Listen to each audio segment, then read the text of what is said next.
Hi, folks. I'm Scott Simpson, and this is the long version of my journey into advocacy, patient safety advocacy, and counseling, specializing in folks who are living with medically marginalized diseases.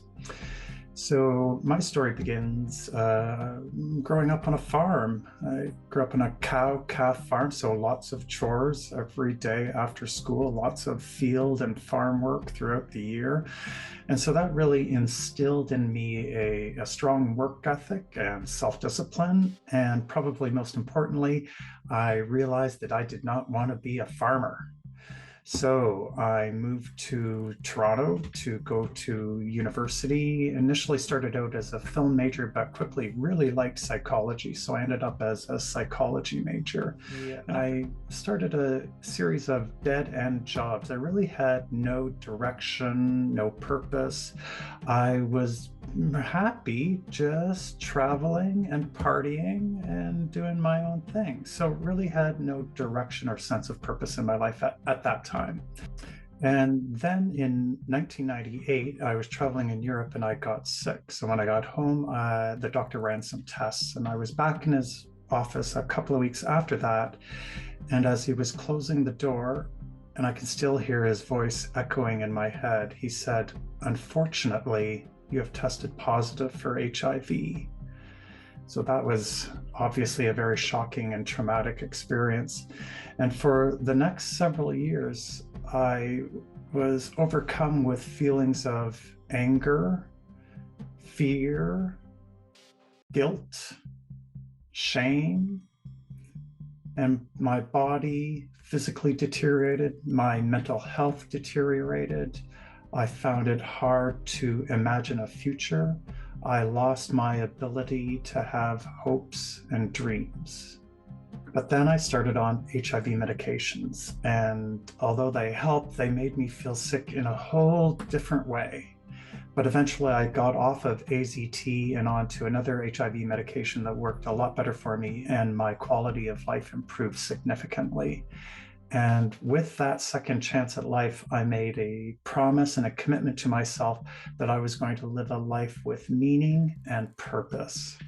And so, with my regained health and being one of the minority of people on the planet with access to life saving medications, I felt it was incumbent upon me to try and increase access to those medications for other people living with HIV. So, I took a look at the global AIDS landscape, and the need was the greatest in sub Saharan Africa then as it is now. And so I started to research Canadian non governmental organizations that were doing AIDS work in Africa. And at that time, there were over 40 organizations doing that kind of work, but only two of them were actually getting HIV medications to the people. So I very quickly had a short list of two organizations I was wanting to work with. One of them was Dignitas International. It was founded by two men that used to work with Doctors Without Borders. One of them was Dr. James Orbinski. He was actually the international president of Doctors Without Borders for a period of time. But they started a new organization focused primarily on getting HIV medications to folks in sub Saharan Africa. And so our project was in Malawi, which is one of the poorest countries in the world. So I was able to witness how an organization was able to increase the healthcare capacity of a place that had almost non existent healthcare. And so what Dignitas did was develop a community-based healthcare system, and this allowed us to distribute in a what I recognize now as a decentralized way the medications to folks in the community. It was very low cost but high impact. So I got to witness how medical doctors worked with the medical system and were able to get medications to tens of thousands of Malawians. And specifically, we were working in the Zomba district of Malawi. So that was a wonderful experience seeing how the medical system, which domestically had saved my life, and internationally was saving tens of thousands of people's lives who are also living with HIV.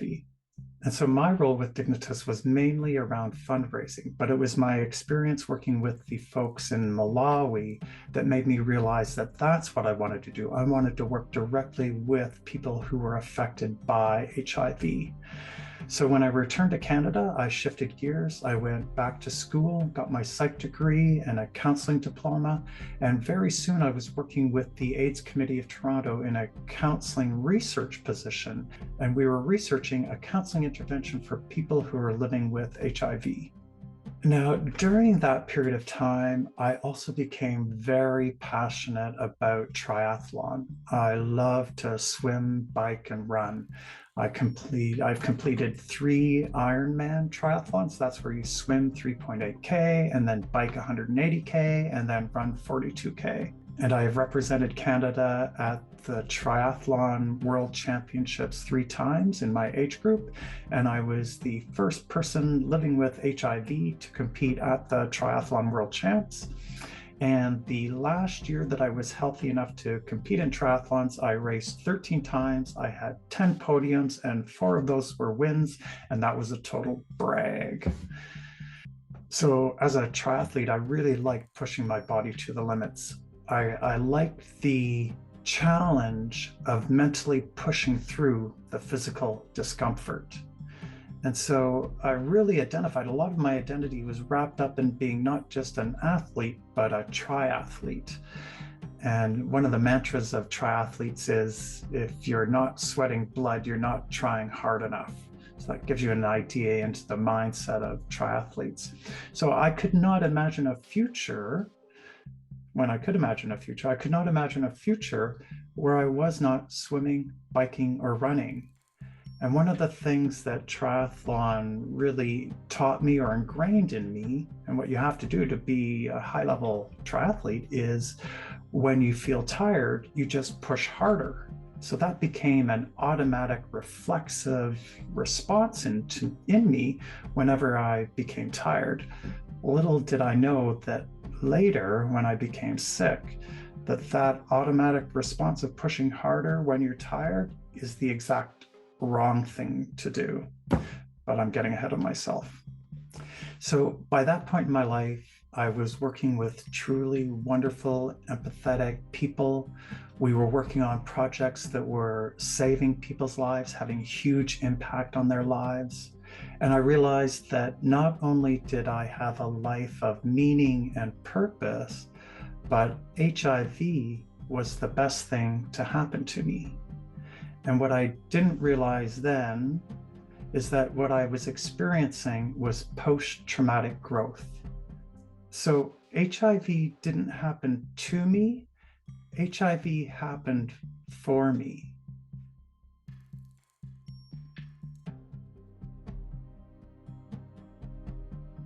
And so that's where my life and my health and my headspace was at that point in my life.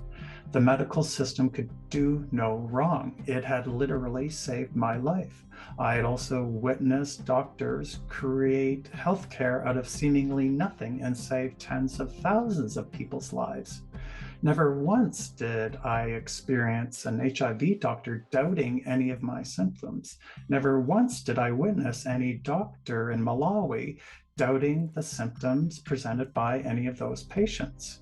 And so if somebody had have told me then that many, many people are harmed and killed by medicine and that it is the 3rd leading cause of death and that certain diseases are medically marginalized and that those patients are often gaslit and harmed in other ways, I would not have believed you.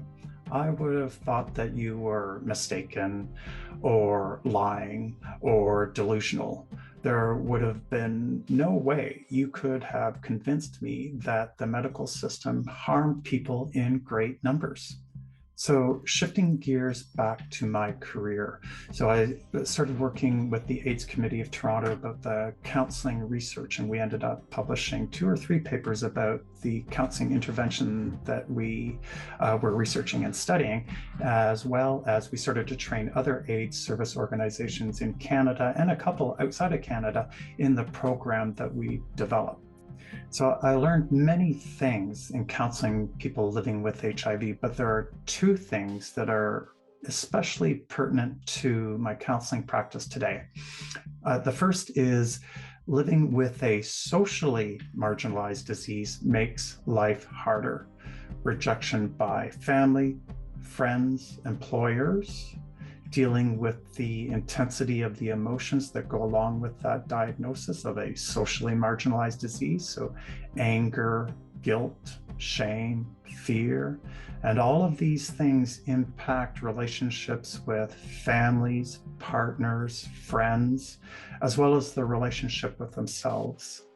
So there's that social marginalization that comes with having HIV. The other big thing I took from counseling folks with HIV was the ubiquitousness of medical errors. It was really sort of eye-opening to hear so many reports of what were mostly near misses and quite a bit of gaslighting, not around HIV, but around other health issues. It was so common, in fact, that counseling colleagues and I would joke that maybe we should start a website so people can share their stories on it. And we'll call the website stupidshitdoctorsdo.com. And so little did I know at that time that I would also be subjected to medical harm in the form of institutional embedded medical harm and gaslighting. So life was going along awesomely. I was doing a job I loved that had meaning and purpose. I was following my passions athletically. I had no complaints in my life. And then in summer 2012, just 10 days before I was to compete in Ironman Mont Tremblant, I woke up sicker than I had ever been before and feeling sick in an entirely different way than I'd felt before. Based on my unique set of symptoms, it took me about 5 weeks to figure out what I had.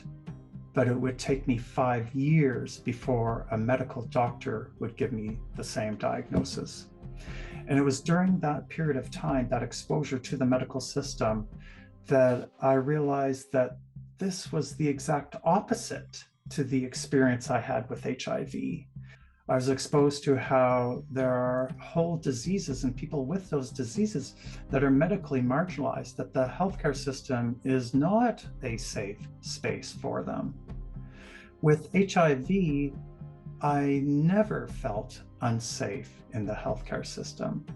With ME, I am not safe in the healthcare system.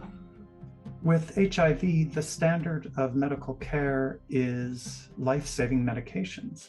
But with ME and other medically marginalized illnesses like long COVID, vaccine injury, fibromyalgia, Lyme, multiple chemical sensitivity, for those diseases and for those people, the medical system is not necessarily a safe space. And so I had a really hard time reconciling how the medical system that literally saved my life was also the medical system that was really doing me more harm than good. So like I did with HIV, I took a look at the ME landscape. Where is the need the greatest? So a little bit of research, and I uncovered that in Canada, there were over 500,000 people living with ME, and that compares to with just over 70,000 living with HIV. I also found government data that showed that people living with ME had the highest unmet healthcare needs and the lowest quality of life. A little more research, and I found out that ME research was funded to the tune of $15,000 a year. And I knew that HIV was given tens of millions of dollars a year for HIV research. And I also knew that 99% of people with ME were sicker than 99% of people with HIV because they had access to life-saving medications. So I found it hard to comprehend how so many people could be so sick and their healthcare needs so high, yet the research funding being practically non-existent. So I came to the realization that ME advocacy could be distilled into 3 goals: stop the harm, fund the research, start the treatment. So I joined with other folks in the ME community, and we started a nonprofit advocacy organization called Millions Missing Canada. So the challenge with any advocacy is getting meetings and establishing relationships with the people who have the power to make the changes you need. So at about that time, Canada was having another federal election, and the new government that came in appointed a doctor to be the new Minister of Health. And it turned out that that doctor was Dr. Jane Philpott, who I already knew because of our common work in international AIDS. She had started a Give a Day to World AIDS fundraising campaign, and Dignitas International was one of the benefactors of those funds raised. So that's how I knew Jane Philpott. So when she was appointed health minister, I saw an opportunity. So I reached out to her. Her staff set up a meeting with one of the policy advisors, and I found myself flying to Ottawa to meet with this policy advisor. I must say that I was very naive. I expected that once I told the policy advisor, once I showed them their own data of how little research funding there was, how great the medical needs were, how many Canadians were in need, that they would do their job and solve the problem. And so, yes, I discovered just how naive I was about how politics and bureaucrats work.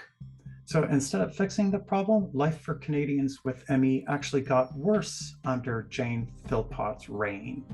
For example, there was an application for research funding for ME, but it was rejected because the reviewer said, ME is psychosomatic. Why would you want to be studying the biological aspects of it? So research funding for ME went from a meager $15,000 down to a big fat zero under Minister Philpott. And so because Philpott wasn't helping Canadians with ME, and because we weren't making any progress in establishing a working relationship with her and her staff, we took an opportunity to crash one of her events and invited the national media to film it. That got us another meeting with another policy advisor who ultimately did nothing as well. Is working on the story and joins us live now with the details. Scott. Well, Colin and Andrea, they say they've contacted the health minister on a number of occasions to no avail. They wanted to have a conversation about their condition, so today they went to meet her. How are you? I'm doing nice okay. To see It's you. good to see you again, too. Right. They want the health minister to publicly state that ME is biological, not psychological, and they want a national strategy on the debilitating disease. So, you know what? I can't guarantee anything in the next week. The meeting was cordial, but not enough. Well, I've got to say that I'm disappointed that she didn't make that commitment. So they decided to speak directly to her constituents. Hello, everybody! Sorry to interrupt your meet and greet, but there is something very important that Canadians need to know. A public plea to a room full of voters. But you can check out that video of us interrupting Philpott in the link below. But after many years and countless hours working with community members, trying to work with the bureaucratic system to make change, and when I also started a podcast, Medical Error Interviews, and was one of the co-founders of Patients for Patient Safety Canada Alliance, we finally made a little bit of progress when we got some research funding to establish the I Can See ME Research Network. And that gave me a little bit of hope. But by that time, I realized the medical system was broken beyond repair. If the medical system wasn't broken, medical error still wouldn't be the third leading cause of death all these decades later. If the medical system wasn't broken, people with ME and fibro and Lyme wouldn't be medically marginalized all these decades later. So the only conclusion I came to was the medical system is not designed to change. It is not designed to fix the errors within it. It is designed to further consolidate power and centralize that power among doctors and bureaucrats and big pharma. And so that brings us up to spring 2020 when the COVID pandemic hit. Many people in the ME community tried to warn doctors and public health officials that a lot of people with COVID were not going to recover because about 80% of people with ME got a virus or a bacterial infection and just never got better. It's totally predictable that some folks were just not going to recover from COVID. Post-viral illness is not a new phenomenon. So it was really difficult to witness the ignorance and arrogance of doctors talking about how this is a new phenomenon of a post-viral illness. A 5-minute Google checking back at, say, SARS-1 pandemic would show them that post-viral illness is very much a common thing. People in the ME community also knew that the COVID pandemic could be a blessing in disguise for us because it would be nearly impossible for the medical system to gaslight millions of people all becoming sick at about the same time from the same virus. Although many doctors do and still continue to try and gaslight long COVID patients. People in the ME community also knew that with millions of people getting sick with the same thing at the same time would trigger lots of research funding.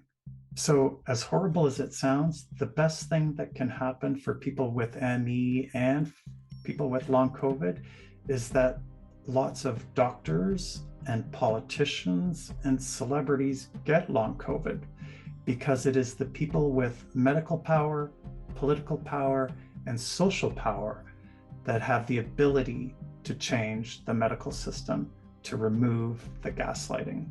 And the more doctors that get long COVID, the better doctors they will be, because the education that comes with living with a chronic illness like long COVID and the gaslighting that comes with it from their colleagues is priceless. It cannot be taught in any medical school. It is the cure for gaslighting. And so the ME community was right. There is a lot of money flowing into long COVID research. There are doctors with long COVID, and they are pushing back against the medical system now that they've also experienced gaslighting. It may be too early to tell, but the COVID pandemic may be the best thing to happen for people with ME. And long COVID in doctors may be the best thing to happen for people with long COVID. And that brings us up to the present. And as I did with HIV and with ME, I took a look at the counseling landscape and where is the need the greatest. And it is amongst those living with long COVID, vaccine injury, ME, fibromyalgia, multiple chemical sensitivity, chronic Lyme, and many other diseases that the medical system mostly ignores, dismisses, denies, and often gaslights. So I've chosen to make the focus of my counseling practice on supporting those folks who are most marginalized by the medical system. So what does the future hold? What gives me hope?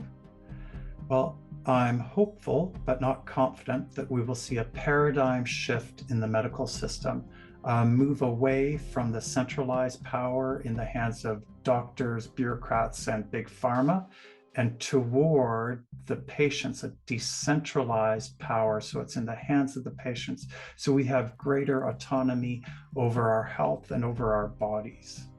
The other thing that gives me hope, and I have a fair amount of confidence in, is the amount of funding going into long COVID research. I think we will be able to get our lives back.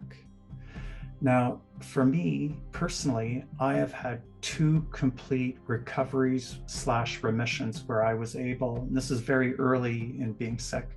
I was much less sick early in my sickness than I am now. But I had 2 full, complete recoveries where I was able to get back to triathlon racing and training. And so I was really able to push my body hard. So I know, at least for me, that a full recovery is possible. And so that gives me hope. And the other thing I'm hopeful for is that one day I will be on the start line of a triathlon, pushing my body to its limits because I can, not because it's broken and dysfunctional because of ME. And so that's where my life and my health and my headspace are at now. Still making meaning out of this trauma that is ME and out of the trauma of a dysfunctional and broken medical system. And so there is one other thing that gives me hope for the future, but it's not directly related to the healthcare system or the medical system. For folks who have a chronic illness that is medically marginalized, we have realized that the medical system is fundamentally broken. And that can be quite a shift in perspective to realize that a system that you've taken for granted as being good for you, it actually has these huge flaws in it, and it's actually a threat to your quality of life. So in much the same way that the medical system is broken, there are other systems in our world that are broken. So when the pandemic hit in spring 2020, I knew that it was going to have a huge economic impact because you can't shut down the entire world and not have an economic impact. So I took a deep dive into trying to understand macroeconomics, and that took me to understanding the monetary system. And that's where the broken system comes into play again. And so what I learned about money and the monetary system can be summed up this way. And this is a very brief overview, but I encourage you to do your own research on why this is important. So there has never been a government in history that has not devalued their currency by printing too much money. So I know in Canada and the US and a lot of the other countries around the world that are able to print their own money have done a lot of printing since the pandemic began. So in Canada and the US, of all the money that's ever been printed in these countries' existence, at least 35% of that money has been printed since the pandemic began. And they printed it so people could stay home. But that has devalued our currency. So if the problem is that governments print too much money, then the solution is a currency that is not controlled by government and that has a fixed amount. And that is what Bitcoin is. There's only 21 million Bitcoin ever going to be printed. And it is not controlled by any government or corporation or centralized entity. And that's what gives it its value. Understanding the monetary system, understanding that it's broken, and also understanding that there is a solution that has been created gives me hope. 10 years ago, Bitcoin was $10. Today, Bitcoin is about $20,000 US. The trend is your friend. I encourage everyone to do some research on Bitcoin and the monetary system and why Bitcoin gives me hope. Thanks for watching if you've watched this far. Check out my YouTube channel. Find me on Twitter. Rest hard. We'll chat again soon.